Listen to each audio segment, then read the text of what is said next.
Boa noite. Boa noite. Supremo Tribunal Federal inclui Lula na investigação das organizações criminosas nas propinas da Petrobras. Principal inquérito da Lava Jato é dividido entre PT, PMDB e PP, com ex-ministros, deputados e senadores, entre eles Renan Calheiros. Juiz Sérgio Moro afirma que crimes de poderosos encontrarão resposta na justiça com prisão de condenados em segunda instância.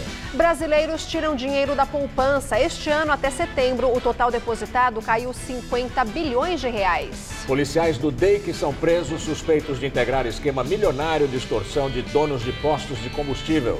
Furacão deixa 136 mortos no Haiti e segue para os Estados Unidos. Obama declara emergência na Flórida.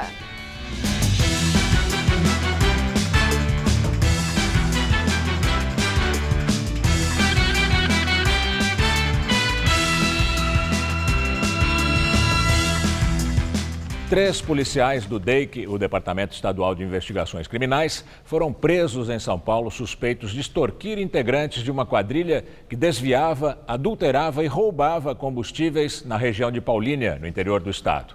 Os policiais chegaram a pedir 6 milhões de reais para não prender a quadrilha.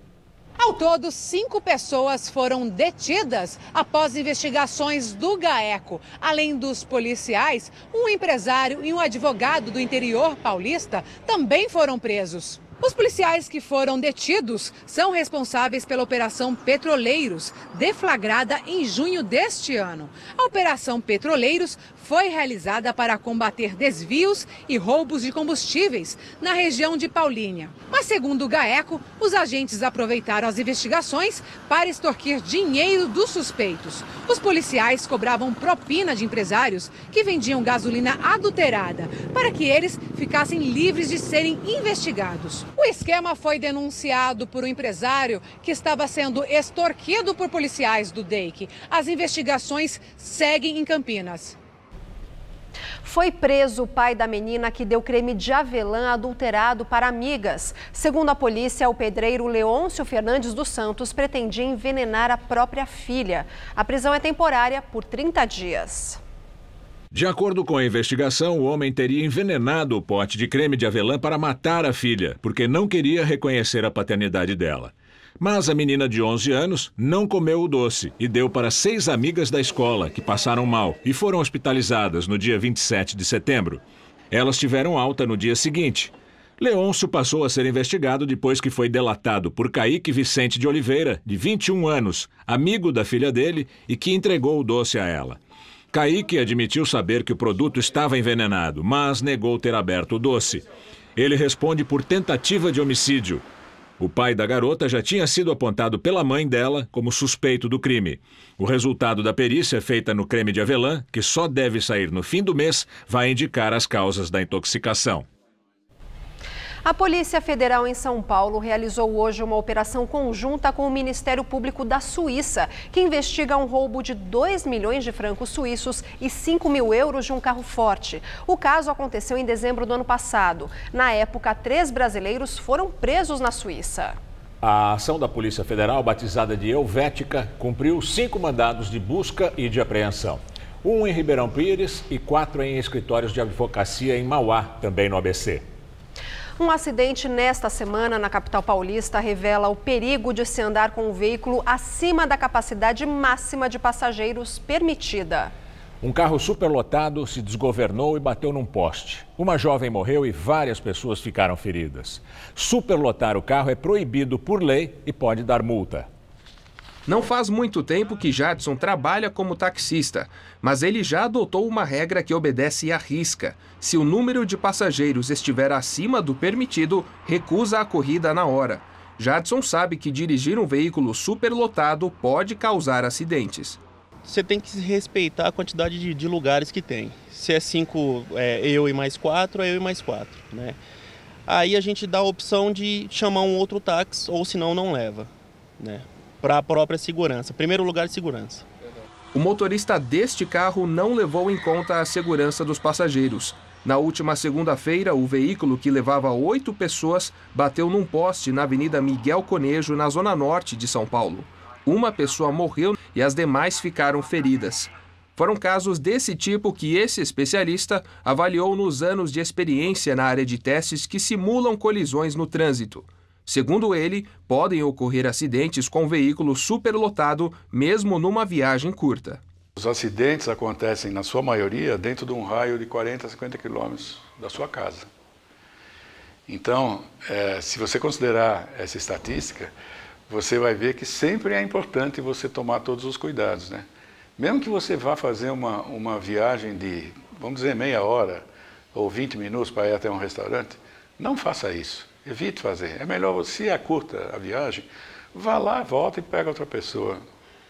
Segundo dados da Polícia Militar, até julho deste ano foram aplicadas 172 multas por excesso de passageiros só na capital paulista. No estado, o número sobe para 652 nesse mesmo período. Os técnicos da agência que administra as estradas paulistas conhecem bem o perigo de um veículo rodar lotado. Quando você tem um número maior de pessoas do que o número de assentos que o veículo foi projetado, alguém ou algumas pessoas vão ficar sem cinto. Então, você não consegue proteger adequadamente essas pessoas ali dentro do veículo. Normalmente, os acidentes são graves, porque as pessoas são pessoas que estão andando, corpos andando a 40 km por hora, por exemplo, que daí são lançados sobre um obstáculo fixo ou são lançados fora do carro. A Companhia de Engenharia de Tráfego, a CET, informa que em 2015 foram autuados 92 automóveis na capital por superlotação e que de janeiro a junho de 2016, 68 carros foram multados aqui na cidade. O presidente Michel Temer se reuniu com 8 governadores para tratar da renegociação das dívidas dos estados.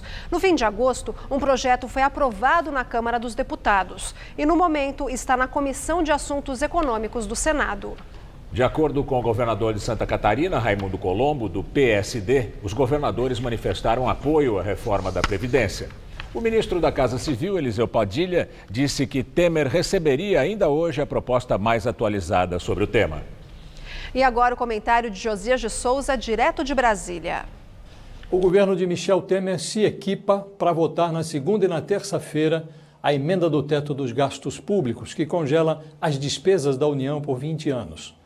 Ministros mobilizam as suas bancadas, as bancadas dos seus respectivos partidos. O presidente da Câmara, Rodrigo Maia, está mais gordo de tanto almoço e jantar que oferece aos deputados. Em pronunciamento na TV, o ministro Henrique Meirelles, da Fazenda, diz que a aprovação dessa emenda é essencial para que o Brasil volte a crescer e a gerar empregos. A votação dessa emenda será o primeiro grande teste legislativo do governo de Michel Temer. Daí toda essa mobilização. O nome desse jogo é confiança. Ou Temer exibe musculatura para aprovar as reformas econômicas, ou os investidores continuarão com o pé atrás. Uma derrota do governo nessa matéria significaria o início do fim da gestão de Michel Temer. O governo sabe disso e assegura que já dispõe dos 308 votos necessários à aprovação da emenda. Para tentar garantir que a Câmara inicie a semana com casa cheia, Michel Temer convidou mais de 400 deputados para um jantar na noite de domingo no Palácio da Alvorada. Algumas pessoas ainda criticam o esforço para controlar os gastos públicos, mas o ex-ministro Mário Henrique Simonsen costumava dizer que, em teoria econômica, o que não é óbvio quase sempre é besteira. Hoje, o óbvio é o seguinte: o Estado brasileiro quebrou. O governo está endividado até a raiz dos seus cabelos, caros contribuintes. Para sair desse buraco, é preciso fazer o óbvio: parar de cavar, ou seja, parar de gastar o dinheiro que ainda não foi arrecadado. Boa noite.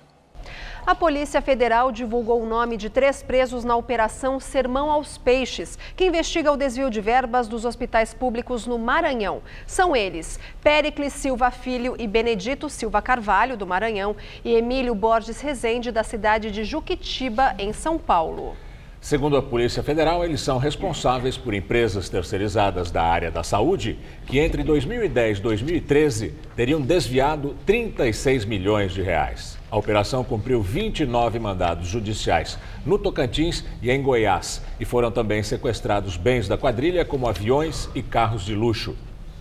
Como previsto, a temperatura subiu e chegou aos 25 graus hoje. As chuvas começaram já no final da manhã e houve até registro de queda de granizo em Guarulhos e também na Baixada Santista. Agora à noite, a chuva perdeu força já. Vamos ver como é que fica o tempo na sexta-feira, amanhã, com Mariana Armentano.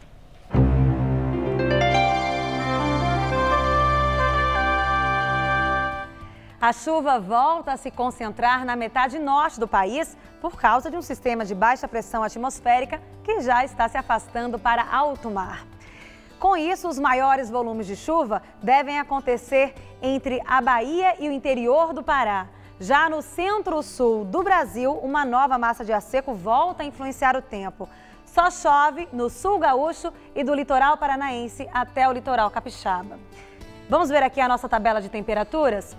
Olha só, em Curitiba a chuva perde força amanhã, mas como ainda teremos muitas nuvens e o ar gelado, a máxima não vai passar dos 18 graus. Em Vitória, no Espírito Santo, chove a qualquer hora, mas com fraca intensidade e faz calor de até 28 graus amanhã. O tempo fica instável também em Salvador, por isso o dia fica um pouco mais fresquinho, com máxima de 27. Já Macapá é a capital mais quente do país amanhã, com muito sol, tempo abafado, chuvas à tarde e calorão de até 37 graus. Vamos agora ver como fica o tempo aqui em São Paulo? A massa de ar seco avança pelo interior, mantendo o tempo firme e ensolarado. Apesar da ligeira queda nas temperaturas, ainda faz calor. A máxima vai aos 27 graus em Marília e aos 29 em Presidente Prudente. Já aqui na faixa leste, por causa da influência do vento frio e úmido que sopra do mar, a temperatura volta a cair. Em Sorocaba, não vai fazer mais que 22 graus amanhã. Para a capital, o dia também promete ser mais fresquinho e teremos no máximo uma garoa pela manhã. Nessa madrugada, mínima de 12 e máxima amanhã à tarde de 20 graus. No sábado, a névoa da manhã se dissipa rapidamente e o sol volta a predominar. A máxima vai aos 27 graus. E aí, no domingo, o tempo muda de novo por causa da passagem de uma frente fria. As temperaturas ficam entre 14 e 22 graus. Em todo o Caribe já chega a 140 o número de mortos do furacão Matthew. Só no Haiti foram 136. Já chove e venta muito na Flórida, onde o furacão deve chegar com força total nas próximas horas. O furacão Matthew agravou a crise humanitária no Haiti. A fúria do vento e da chuva arrasou povoados inteiros.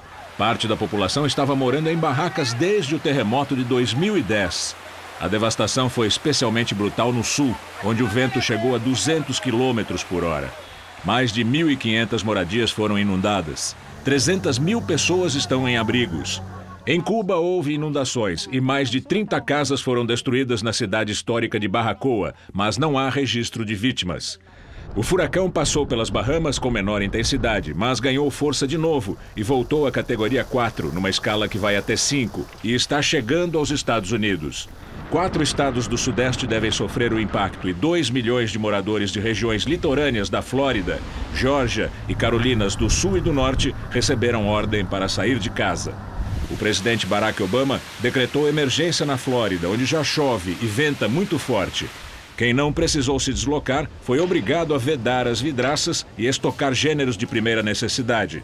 Os moradores provavelmente só vão poder sair de casa no sábado. Escolas, comércio e transportes públicos estão paralisados. Os parques de Orlando estão fechados. 2.800 voos foram cancelados até sexta-feira. Em sessão tumultuada, a Câmara dos Deputados aprovou ontem o fim da obrigatoriedade da Petrobras na exploração do pré-sal. Ontem à noite, 292 deputados foram a favor do texto base do projeto de lei. Houve 101 votos contra e uma abstenção. Na legislação atual, a Petrobras conta com ao menos 30% de participação de todos os campos de exploração em águas profundas e atua como operadora única, ao ser responsável por procurar petróleo, avaliar áreas, perfurar poços e produzir. O novo projeto de lei prevê que a estatal vai poder escolher em que áreas tem interesse. A base aliada do governo defendeu a proposta. A Petrobras não tem capacidade para exercitar a obrigação que o regime de partilha impõe a ela. Ela mal dá para andar com as próprias pernas, quanto mais para responder pela exploração de cada bloco com 30% dos investimentos. Deputados da oposição foram contra. Entreguistas! Entreguistas! Gente. Entreguistas! Dizer que a Petrobras está quebrada. Mentira! A Petrobras tem hoje a terceira maior reserva de petróleo do mundo. A Petrobras desenvolveu tecnologia de exploração e a maior capacidade tecnológica de exploração em água profunda. No momento mais tenso, o deputado Laerte Bessa, do PR, provocou parlamentares do PT, que vestiam macacões laranja, usados pelos funcionários da Petrobras. Aqui em Brasília, os ladrões, os gatos aqui de Brasília estão usando esse tipo de uniforme, esse jaleco, para fazer assalto aos postos de gasolina. Direito de resposta. Assalto aos postos de gasolina. Resposta. Eles estão vestidos. Deputado. O texto já foi aprovado pelo Senado, mas ainda há 7 emendas que devem ser analisadas pela Câmara. O Ministério Público Federal e o juiz Sérgio Moro celebraram a decisão do Supremo Tribunal Federal, que manteve a prisão de condenados depois de julgamento em segunda instância. Ontem, por 6-5, o STF decidiu manter entendimento definido pela própria Corte em fevereiro. Com a decisão, uma pessoa condenada por um tribunal de justiça estadual ou por um tribunal regional federal pode ir para a prisão antes de se esgotarem todos os recursos. Para os investigadores da Lava Jato, a prisão em segunda instância é importante para a democracia e um marco em relação a réus de colarinho branco. Em nota, a Força Tarefa afirmou que a decisão respeita aos direitos fundamentais, não só dos réus, mas também das vítimas e da sociedade. O juiz Sérgio Moro disse também em nota que a decisão do STF mostra que não somos uma sociedade de castas e que mesmo crimes cometidos por poderosos encontrarão uma resposta na justiça criminal. Ex-assessor do ministro Antônio Palocci é transferido para presídio após tentar suicídio. Branislav Contic estava detido na Polícia Federal de Curitiba havia 10 dias e foi transferido para o Complexo Médico Penal de Pinhais. Lá estão outros presos da Lava Jato, entre eles o ex-ministro José Dirceu, o ex-diretor da Petrobras, Renato Duque, e o ex-tesoureiro do PT, João Vacari Neto. Branislav Contic, segundo a Polícia Federal, tomou 40 comprimidos de um medicamento e precisou ser hospitalizado no sábado. Ao pedir autorização para a transferência, o delegado da PF, Igor Romário de Paula, argumentou que no Complexo Médico Penal, o ex-assessor de Palocci ficará sob acompanhamento especializado e à disposição da Justiça. O juiz Sérgio Moro autorizou a transferência. Para os investigadores da Lava Jato, Branislav Contic era o braço direito de Palocci. Ele é acusado de intermediar propina da Odebrecht para o ex-ministro. Na sexta-feira, Moro converteu a prisão dos dois de temporária para preventiva. Com isso, não há previsão de quando eles deixarão a cadeia. Palocci continua preso na Polícia Federal em Curitiba. O ministro do Supremo, Teori Zavascki, autorizou o fatiamento da principal investigação da Lava Jato. Ao todo, serão 66 investigados, entre eles o ex-presidente Lula e o ex-presidente da Câmara, Eduardo Cunha. O ministro Teori atendeu a um pedido do Procurador-Geral da República, Rodrigo Janot. O objetivo é facilitar o andamento das investigações. Com a decisão, passam a tramitar no STF 4 inquéritos que investigarão o PT, PMDB e PP. Segundo Janot, integrantes dos 3 partidos se organizaram internamente em uma estrutura hierarquizada para a perpetração de práticas espúrias.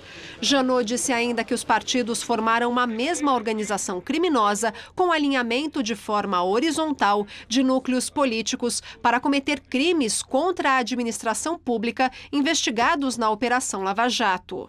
No inquérito sobre o PT, além de Lula, serão investigados o ex-tesoureiro da legenda, João Vacari Neto, os ex-ministros Edinho Silva, Ricardo Berzoini, Jacques Wagner, Antônio Palocci, Erenice Guerra, Gilles de Azevedo, que era chefe de gabinete de Dilma, o senador cassado Delcídio do Amaral, o pecuarista José Carlos Bunlai, o presidente do Instituto Lula, Paulo Okamoto, e o ex-presidente da Petrobras, José Sérgio Gabrielli. Sobre o PMDB serão 2 inquéritos, um entre as lideranças da Câmara e outro do Senado. Da Câmara serão investigados os ex-presidentes da Casa, Eduardo Cunha e Henrique Alves, além do líder do governo Temer, o deputado André Moura, do PSC. Também serão alvos o banqueiro André Esteves e os lobistas Lúcio Bolonha Funaro e Fernando Baiano. Do Senado, o presidente da Casa, Renan Calheiros, os ex-ministros Edson Lobão, Romero Jucá e Silas Rondô, e os senadores Valdir Raupp e Jader Barbalho, além do lobista Milton Lira, ligado a Renan, e o ex-presidente da Transpetro, Sérgio Machado.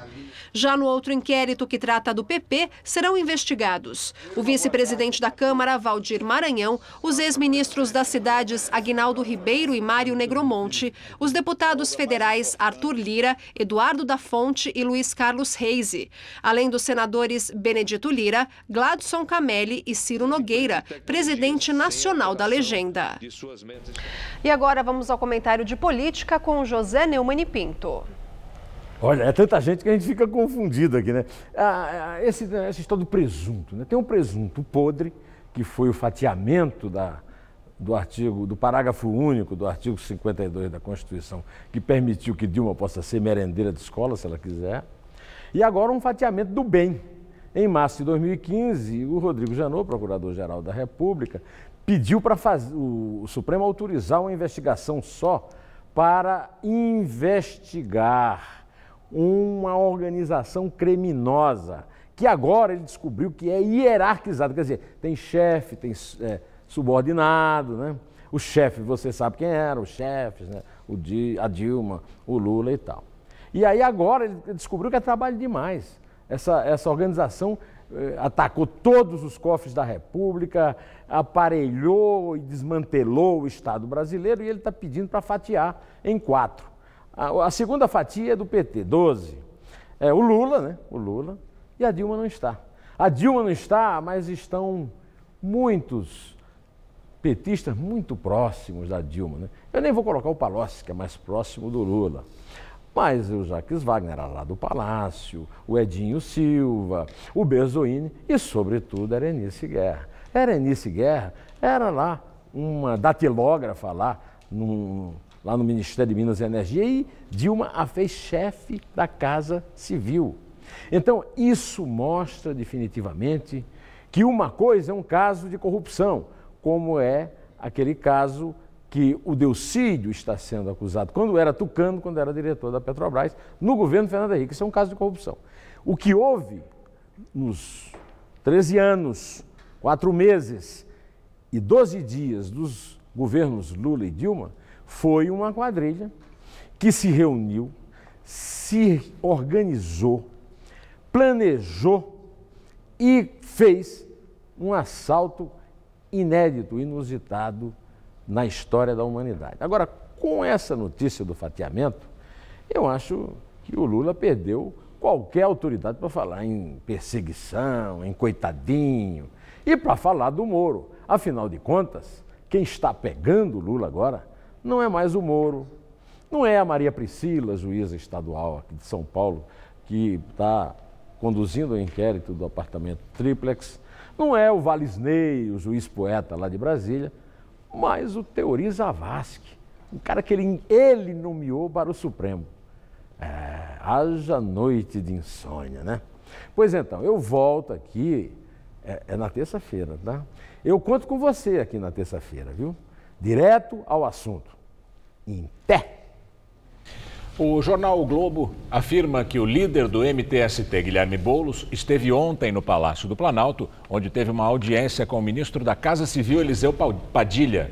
De acordo com o jornal, Boulos teria pedido que não fossem feitos registros do encontro. Ele teria ido a Brasília para falar sobre a liberação de moradias do programa Minha Casa Minha Vida. A produção de veículos teve queda de 18,5% entre janeiro e setembro deste ano. Os números são da Associação dos Fabricantes, a Anfávia. Em setembro, o recuo da produção foi de pouco mais de 2% em relação ao mesmo período de 2015. No mês passado, foram produzidas cerca de 170 mil unidades, o menor número para o mês desde 2003. Entre os fatores apontados pela entidade estão a paralisação ou redução da jornada em diversas fábricas do país e a greve dos bancários, que dificultou a concessão de financiamentos. Nos últimos 12 meses, cerca de 9 mil postos de trabalho foram cortados no setor.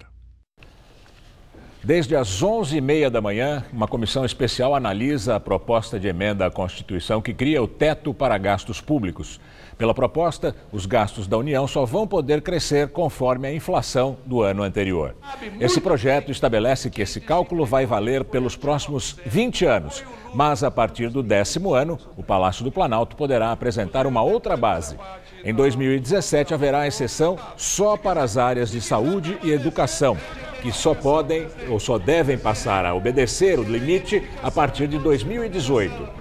Durante a tarde, houve tumulto em alguns momentos da sessão. Um grupo de manifestantes contra acompanhou os debates entre os deputados. Se a comissão aprovar a PEC, o texto vai para o plenário da Câmara, onde precisa ser aprovado em 2 turnos, com 308 votos em cada votação, para seguir então para o Senado.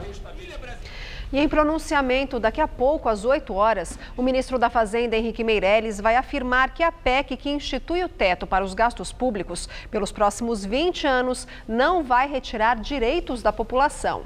Segundo Meirelles, o governo Temer mandou uma proposta para mudar a Constituição e equilibrar o orçamento, mas sem retirar direitos nem cortar dinheiro de projetos importantes. Meirelles também vai destacar que as áreas da saúde e educação vão ser preservadas. E agora vamos ao comentário de economia com Denise Campos de Toledo. O governo está totalmente focado na aprovação da PEC, que vai limitar o aumento de gastos com base na inflação do ano anterior. O presidente Temer, contando com a votação na comissão hoje, até agendou um jantar no Palácio do Alvorada no domingo, com parlamentares da base aliada, para tentar garantir quórum para a votação na Câmara já na segunda. Por enquanto, é a principal medida para melhorar a trajetória das contas públicas nos próximos anos. O governo, como vimos, até flexibilizou as restrições no que se refere à saúde e educação para diminuir a resistência, o que foi positivo do ponto de vista da preservação dos investimentos nessas áreas. Como recebe um percentual da receita e a receita caiu com a crise econômica, limitar as despesas com base nos valores deste ano poderia prejudicar o repasse futuro de recursos. Por isso, saúde e educação só vão se enquadrar a PEC a partir de 2018. Agora, mesmo com essa limitação de gastos, as contas públicas devem continuar no vermelho pelo menos até 2019, dada a deterioração dos últimos anos. Neste ano, será registrado um déficit recorde de 170 bilhões de reais, sendo que, além da PEC, qualquer perspectiva de melhora mais efetiva vai depender também de uma reforma da Previdência. Os gastos com a Previdência, sem mudança nas regras, vão continuar subindo. Se não houver alterações que deem uma freada nesse avanço, em 3 anos, a limitação das despesas imposta pela PEC vai ficar comprometida. O governo vai segurar os gastos em geral, mas os da Previdência vão continuar crescendo. Como administrar isso? Daí a importância de o governo também apresentar a proposta da reforma da Previdência, que vem adiando, parece que para tentar conseguir maior apoio, inclusive das centrais sindicais, o que não vai ser fácil. O próprio governo ainda não tem muito consenso do que deve fazer. Cada dia uma novidade, uma medida nova, um prazo diferente, pode estar aguardando a aprovação da PEC para depois entrar nessa nova briga, que deve se arrastar em 2017. Sem essas restrições, mesmo que a economia volte a crescer, gerando mais impostos, não vai adiantar, porque a receita vai se transformar em mais folga para aumento de gastos. Com a PEC e a reforma, a limitação vai ficar estabelecida em lei. Eu volto na segunda, até lá. O estado do Rio de Janeiro suspendeu novos pagamentos a fornecedores e prestadores de serviço de várias áreas da administração pública. Essas são apenas algumas medidas que constam de um decreto publicado hoje no Diário Oficial do Estado pelo governador em exercício Francisco Dornelles para conter os gastos. De acordo com o decreto, a restrição a novos empenhos nos próximos 30 dias só não se aplica às secretarias da Saúde, Educação, Segurança Pública e Administração Penitenciária, além de instituições ligadas ao Poder Judiciário. As medidas têm a finalidade de fazer com que as contas do governo estadual voltem a se enquadrar na Lei de Responsabilidade Fiscal. Com as medidas do novo pacote, a economia prevista é de 185 milhões de reais. Bancários fazem assembleia para decidir se a categoria aceita a proposta dos bancos para encerrar a greve que já dura mais de um mês. Depois de uma reunião com o comando dos grevistas, a Federação Nacional dos Bancos, FENABAN, fez uma nova proposta de aumento aos trabalhadores. Por esse acordo, a categoria receberia reajuste de 8% nos salários, 10% no auxílio creche e 15% no vale alimentação. O aumento proposto nos salários é de pouco mais do que a metade que havia sido pedido inicialmente pelo sindicato. No entanto, o comando dos bancários recomendou que os trabalhadores aceitem o acordo com as empresas e encerrem a mais longa greve da história da categoria, que já dura 31 dias. Saques de recursos da caderneta de poupança superaram os depósitos em 50 bilhões e 500 milhões de reais de janeiro a setembro deste ano. O resultado ficou próximo dos 53 bilhões e 700 milhões de reais de saques verificados no mesmo período de 2015. Este é o maior volume de saques na série histórica do Banco Central. Só em setembro, a retirada de recursos da mais tradicional modalidade de investimentos do país somou 2 bilhões e 300 milhões de reais.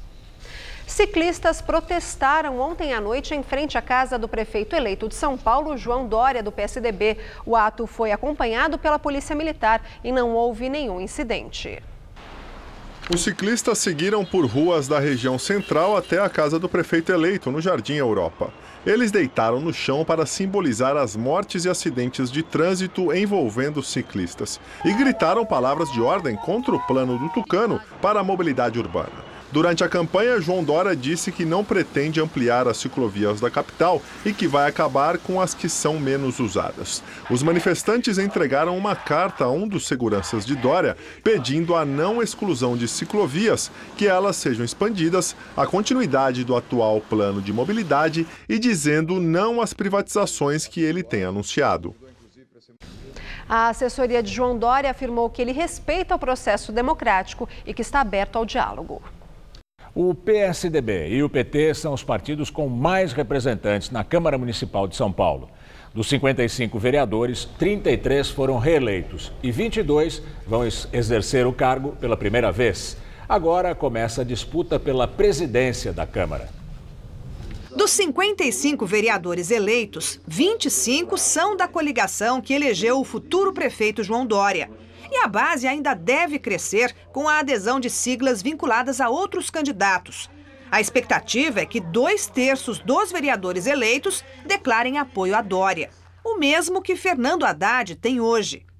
Os reeleitos, 60% da casa, são mais velhos. Têm, em média, 56 anos de idade contra 45 anos dos que estão chegando agora.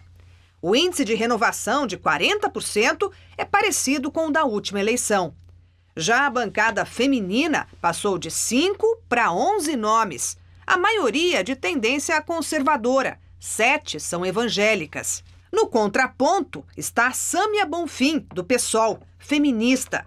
É uma das líderes nas manifestações contra o governo Temer. Do outro lado, Fernando Holliday, do DEM, egresso do MBL, dos protestos pelo impeachment de Dilma. Aos 20 anos de idade, Holliday é também o vereador mais jovem. Na outra ponta está o veterano Eduardo Suplicy, do PT, com 75 anos. O ex-senador foi também o mais votado da história da cidade. Com mais de 300 mil votos, Suplicy ajudou a emplacar outros nomes do PT. Mesmo assim, o partido caiu dos atuais 10 para 9 vereadores. A quantidade de votos nas urnas não é prerrogativa para liderar os colegas aqui na Câmara. Pela tradição, o presidente da casa, que vai ocupar esta cadeira, é escolhido no partido que elegeu mais vereadores, no caso, o PSDB, com 11 nomes. Mas não deve ser simples assim. Há quase 3 meses da nova legislatura, as articulações de bastidores já sinalizam uma disputa pelo cargo. Nessa corrida estão 2 reeleitos. No PSDB, o mais cotado para a vaga é Mário Covas Neto, tio do vice-prefeito eleito Bruno Covas. Correndo por fora está Milton Leite, do DEM, que vai entrar no 6º mandato e também apoiou Dória na campanha. E na entrevista do dia com Maria Lídia Flandoli, a renovação na Câmara Municipal de São Paulo. Entrevisto Fernando Holliday, vereador eleito pelo DEM, com 48.055 votos. Fernando Holliday é líder do movimento Brasil Livre. Parabéns por sua eleição, 48.055 votos, uma votação muito expressiva. Mas eu quero começar, eu vi que o seu nome é Fernando da Silva Bispo. Eu perguntei na redação, quem sabia por que você chamava Fernando Holliday? Ninguém sabia. Então, eu tenho que te perguntar. Claro. Conte para mim e para o telespectador, por que você escolheu esse outro nome? Bom, primeiramente, boa noite, Maria Lídia, é um prazer estar aqui com vocês. O meu nome ele é muito comum, né, Fernando Silva. E quando eu entrei para o Movimento Brasil Livre, de fato, nós começamos a procurar algum nome, algum apelido, né, que pudesse chamar a atenção e se diferenciar dos demais. E eu sempre fui muito fã de Billie Holiday, né? Então acabei resolvendo fazer uma homenagem a ela com meu sobrenome. Olha, muito bom. Obrigada, viu? Mas vamos agora às suas ideias, né, nesse universo da política, onde você ingressa com uma responsabilidade grande como essa, né? Sim. Que foi delegada a você pelos seus eleitores. Eu vi que no dia da apuração dos votos, quando terminou e que você viu que estava eleito, você fez ali uma espécie de um pronunciamento, eu não sei dizer, acho que você devia estar na sede do Movimento Brasil Livre, alguma coisa assim, eu suponho. Mas achei muito interessante. Primeiro que você disse que era um dia histórico, era o início de uma nova página em que os políticos velhos começavam a ser expurgados e que a juventude chegava e entrava na sociedade com um discurso de liberdade e independência. Eu destaquei isso. Sim. Então eu quero saber que causa você vai defender ou que causas para evidenciar que o seu mandato de fato vai ser inovador na Câmara de São Paulo. Bom, Maria, acredito que o primeiro de tudo é dando o exemplo, né? E mesmo já na minha campanha eu dei o exemplo sendo completamente transparente. Divulguei todos os meus gastos de campanha, divulguei todas as doações que recebi semanalmente, inclusive antes mesmo do TSE fazer essas divulgações como já era previsto. E tudo isso de forma muito clara, não recebi nenhum centavo de dinheiro público e sempre conversando com o eleitor por meio da internet, que foi, inclusive, acredito, o meu maior meio de campanha. Então, para iniciar esse mandato na Câmara Municipal, eu quero justamente começar dando o exemplo. Vou fazer 2 cortes, né, de naturezas diferentes no meu próprio gabinete. Um corte de 20% no meu salário, só que o meu salário eu vou recebê-lo integralmente. E vou fazer esse corte de 20% doando para entidades de caridade todos os meses, os 48 meses do meu mandato, divulgando por meio da internet quais instituições eu doei, quanto eu recebi e também um outro corte na verba de gabinete. Hoje os vereadores têm cerca de R$140 mil de verba de gabinete, um valor exorbitante e exagerado, considero, e farei esse corte de 30%, só que neste caso esse dinheiro será automaticamente devolvido para o poder público. A partir disso, vou pautar a redução de custo dos vereadores dentro da Câmara Municipal, mas não somente isso. Quero também batalhar para que haja uma redução de impostos e redução de burocracia, principalmente para o pequeno comerciante que está nas regiões periféricas da cidade. Hoje, infelizmente, aqueles que são mais pobres encontram uma dificuldade enorme de abrir o seu pequeno negócio, tem uma série de requisitos que pouquíssimos conseguem cumprir, além, claro, de terem de pagar diversas taxas e diversos impostos. Começa mesmo com um empenho em ações que certamente não serão fáceis. Não serão. Bom, agora, você falou, você arrecadou pela internet? Você não teve verba do DEM, o que eles recebem do fundo partidário? Não foi nada para você? Não, não recebi absolutamente nada de fundo partidário. Eu divulguei a conta para doação por meio da internet e pessoas que já ajudavam o movimento, né, pessoas físicas, portanto, que já doavam para o movimento, também passaram a doar para a minha campanha e arrecadei cerca de R$50 mil, que foi justamente os gastos que eu tive na campanha. Fazendo ali a continha pelos votos, eu tive um dos menores custos votos dessa eleição, cerca de R$1,09 por voto. Foi mais uma campanha no universo virtual? A campanha... Como o Movimento Brasil Livre, né, organiza todas as ações de vocês, tudo isso através de redes sociais, dos blogs, etc. A campanha também foi assim? Sim, internet? As nossas manifestações, né, as manifestações contra o PT, principalmente na Avenida Paulista, foram todas elas divulgadas por meio da internet, o Facebook principalmente, e assim foi a nossa campanha, não só aqui em São Paulo, mas também por todo o país. Bom, agora, você acha que você foi eleito por essas ideias, que tem sim um toque inovador?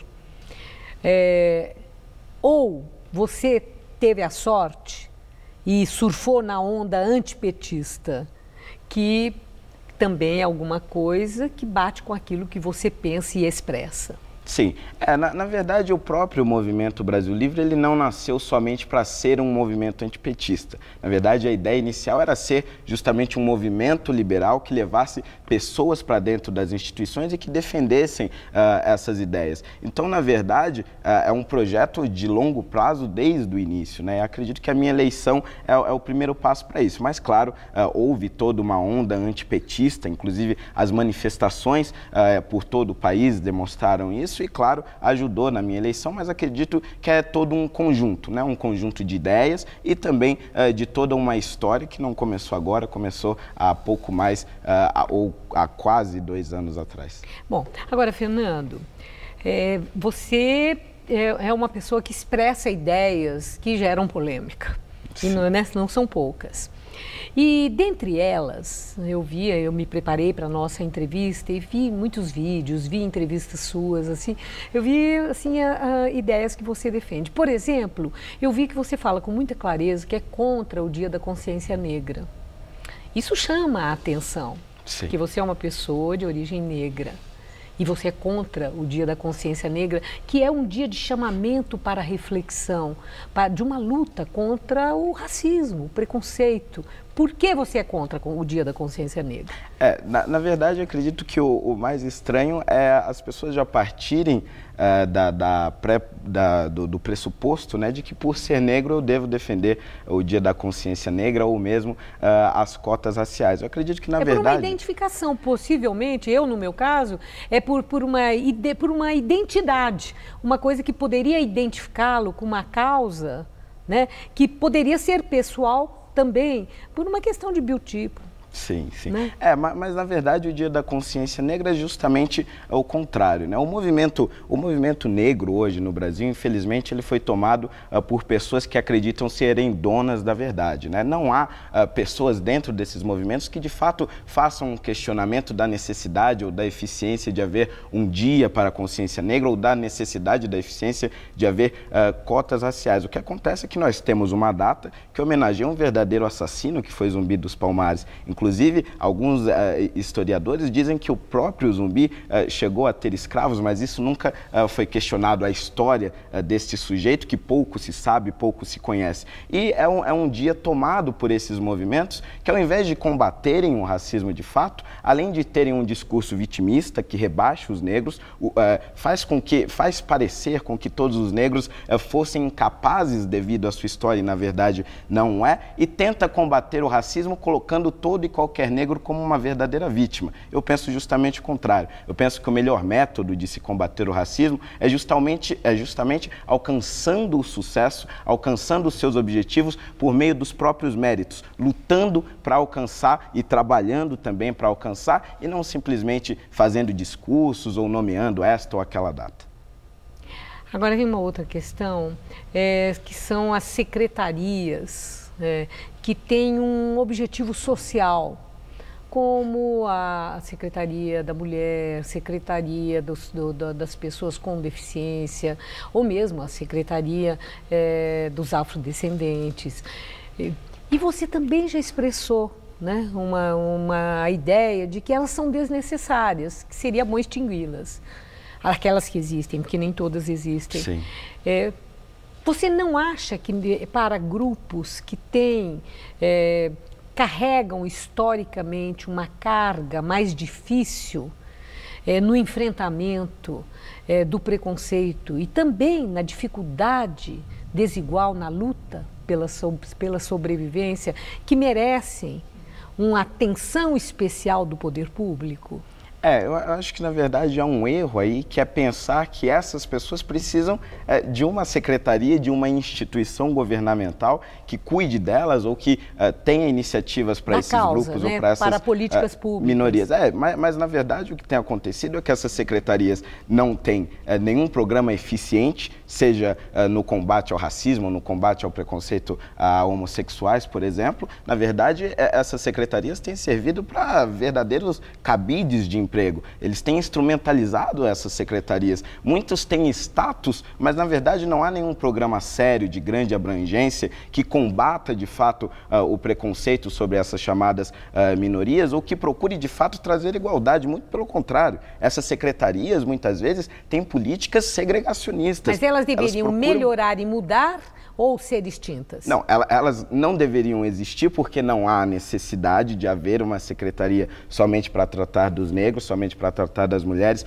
ou somente para tratar dos gays. Acho que todas as pessoas são iguais e devem ser tratadas de formas iguais perante o Estado e perante a lei. E acredito também, só para encerrar, que essas secretarias, além de não servirem para nada, fazem uma política segregacionista, separando a sociedade em classes, e esse não é um bom caminho. Fernanda, a última pergunta. Olhando para a Câmara, certo. Né, os analistas falam que a Câmara passa por uma renovação de 40%, 22 novos vereadores, tem mais mulheres e também gente jovem, como você. Você tem 20 anos, né, que é um espanto.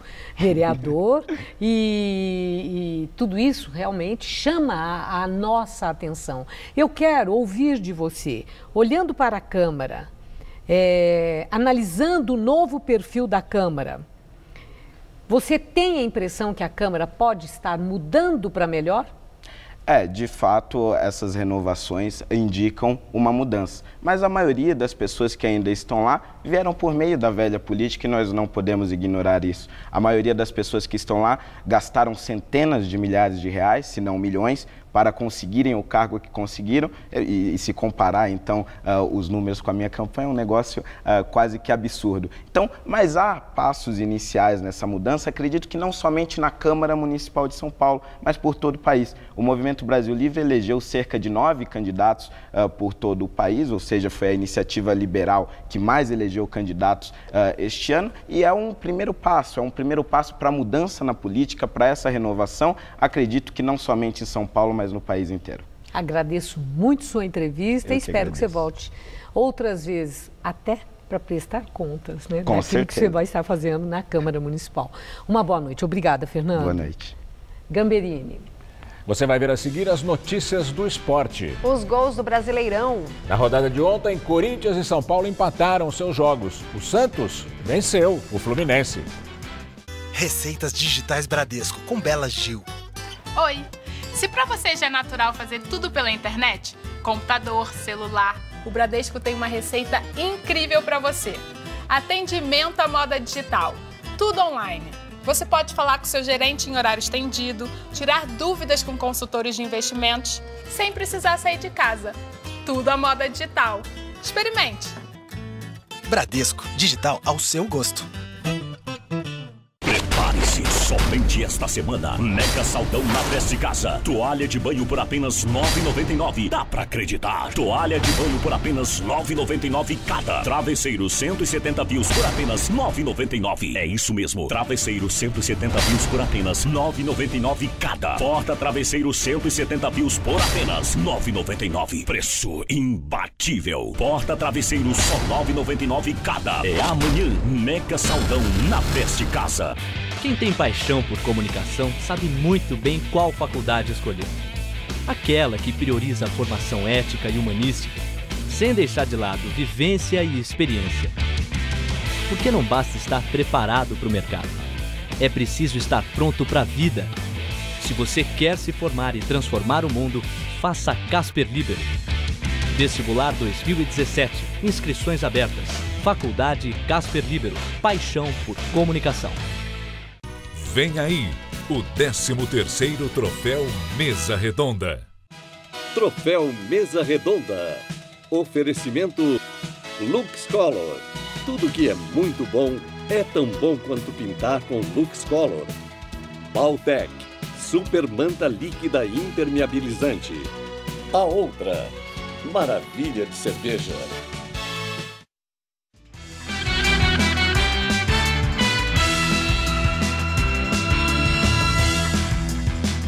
Daqui a pouco, às 9h45 da noite, a seleção brasileira enfrenta em Natal a Bolívia. Uma das novidades na seleção hoje é a presença do meia Felipe Coutinho, que recebeu muitos elogios do técnico Tite. A linha de passe que ele abre para os 3 jogadores que vêm mais atrasados, as opções que ele dá para quem está aí, a mobilidade que ele tem, o senso criativo que ele tem, não estou botando, mas ele tem que carregar com essa responsabilidade. Não é à toa que ele é chamado de mago no livro, então ele tem, porque ele encontra a linha de passe e dá essas opções. E formar, tal qual eu vejo as grandes seleções, 4 jogadores no meio campo que têm essa capacidade de marcação e criatividade. Acho que não vai mudar em nada, vou continuar agindo da mesma forma, assim como foi no Corinthians, a gente tinha uma rotatividade da faixa de capitão muito grande, para poder dividir essa responsabilidade.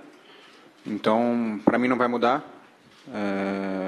Claro, é uma honra muito grande, muito feliz por isso, mas o mais importante é vencer o jogo, independentemente de quem tem a faixa. 5 jogos abriram ontem a 29ª rodada do Campeonato Brasileiro. No pior público da história do Itaquerão, com pouco mais de 17 mil pagantes, Corinthians e Atlético Mineiro não saíram do 0-0. E o resultado foi ruim para as duas equipes que viram seus objetivos no Brasileiro ficarem mais distantes. Ontem, Santos e São Paulo também jogaram. Confira os gols. Na Ilha do Retiro, Thiago Mendes bateu de fora da área e fez São Paulo 1, Sport 0. Ainda no primeiro tempo, Diego Souza recebeu de Everton e marcou um belo gol. Final, Sport 1, São Paulo 1. Na Vila Belmiro, Renato cruzou na área e Copete, de cabeça, abriu para o Santos diante do Fluminense. O empate dos cariocas veio com Wellington Silva, aproveitando o rebote do goleiro Vanderlei. Mas os donos da casa voltaram a ficar em vantagem com mais um gol de cabeça, agora de Ricardo Oliveira. Final, Santos 2, Fluminense só 1. E hoje à noite também tem jogo pela 29ª rodada do Brasileirão. No Beira-Rio, às 7h30, o Internacional recebe o Coritiba em jogo muito importante na briga contra o rebaixamento. Ontem, Grêmio e Atlético Paranaense venceram e continuam na briga por uma vaga na Libertadores no ano que vem. Após um jejum de 3 meses, finalmente o Grêmio voltou a conquistar 3 pontos fora de casa ao bater o Vitória no Barradão. Jailson, aos 7 minutos da segunda etapa, fez o único gol da partida, 1-0 e foi só. Já o Atlético Paranaense fez o dever de casa contra a Chapecoense, mas começou levando um susto. Aos 18 minutos de jogo, Felipe Machado pegou uma sobra de bola dentro da área e abriu o marcador para os visitantes. O Furacão conseguiu chegar ao empate ainda no primeiro tempo. Lucas Fernandes foi derrubado na área e o juiz marcou o pênalti. Hernani bateu com categoria e deixou tudo igual na Arena da Baixada. 1-1.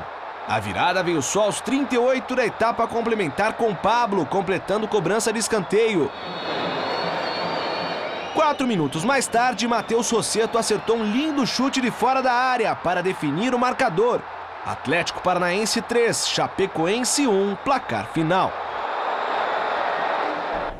O Superior Tribunal de Justiça mandou soltar hoje à tarde o ex-superintendente da Companhia de Desenvolvimento Econômico de Ribeirão Preto e do Departamento de Água e Esgoto de Ribeirão Preto, Marco Antônio dos Santos. Ele foi preso no começo de setembro na Operação Sevandija. Santos é apontado pela Polícia Federal e pelo Ministério Público como principal articulador das fraudes em licitações de mais de R$200 milhões na Prefeitura de Ribeirão Preto.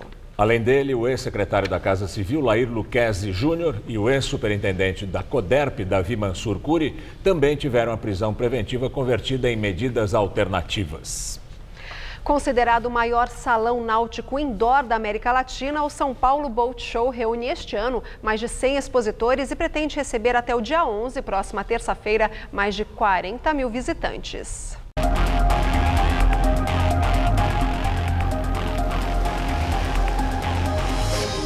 tamanho do sonho de um apaixonado por barcos. Este, o maior da feira, tem 76 pés e custa a partir de R$ 9.700.000. Mas se o comprador puder desembolsar mais, ele pode levar este modelo italiano fabricado em Santa Catarina por R$ 14 milhões. Tem 4 suítes que acomodam até 8 pessoas por noite. E é o primeiro barco do Brasil com decoração Armani. O proprietário terá um espaço de hotel 5 estrelas sob as águas. Com toda essa sofisticação, não poderia faltar o Espaço dos Desejos. Neste local, as pessoas podem até brincar em um simulador de Fórmula 1. Há barcos que cabem no bolso do visitante, com preços mais acessíveis e com parcelamento da compra. Você já pode sair com uma lancha daqui com o preço de um carro popular, eu diria, financiada. Temos uma casa em Ilhabela, a gente está pensando em fazer uma aquisição de um pequeno barco para compartilhar junto com o hobby que é mergulho. Equipamento de mergulho é o que não falta para ele. Estandes com esses acessórios disputam lugares com as embarcações. Na exposição há muitas surpresas para quem ama o universo náutico.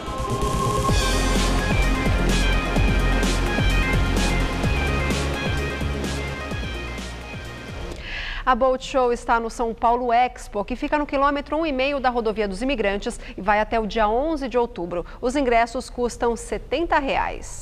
Uma última notícia. Acabou a greve dos bancos. Os bancários aceitaram a proposta da FENABAN. Pelo acordo, a categoria vai receber reajuste de 8% nos salários, de 10% no auxílio creche e 15% no vale alimentação. O aumento proposto nos salários é de pouco mais da metade do que havia sido pedido inicialmente pelo sindicato. Somente os funcionários da Caixa Econômica não aceitaram o acordo e vão continuar de braços cruzados. O Jornal da Gazeta termina aqui. Essas foram nossas principais notícias. Supremo Tribunal Federal inclui Lula na investigação sobre organização criminosa nas propinas da Petrobras. Principal inquérito da Lava Jato é dividido entre PT, PMDB e PP, com ex-ministros, deputados e senadores, entre eles Renan Calheiros. Juiz Sérgio Moro afirma que crimes de poderosos encontrarão resposta na justiça com prisão de condenados em segunda instância. Brasileiros tiram dinheiro da poupança. Este ano, até setembro, o total depositado caiu 50 bilhões de reais. Policiais do DEIC são presos suspeitos de integrar esquema milionário de extorsão de donos de postos de combustível. A edição de hoje pode ser vista no site do Jornal da Gazeta. Mais notícias em nossa edição das 10. Uma ótima noite para você. Até amanhã. Boa noite.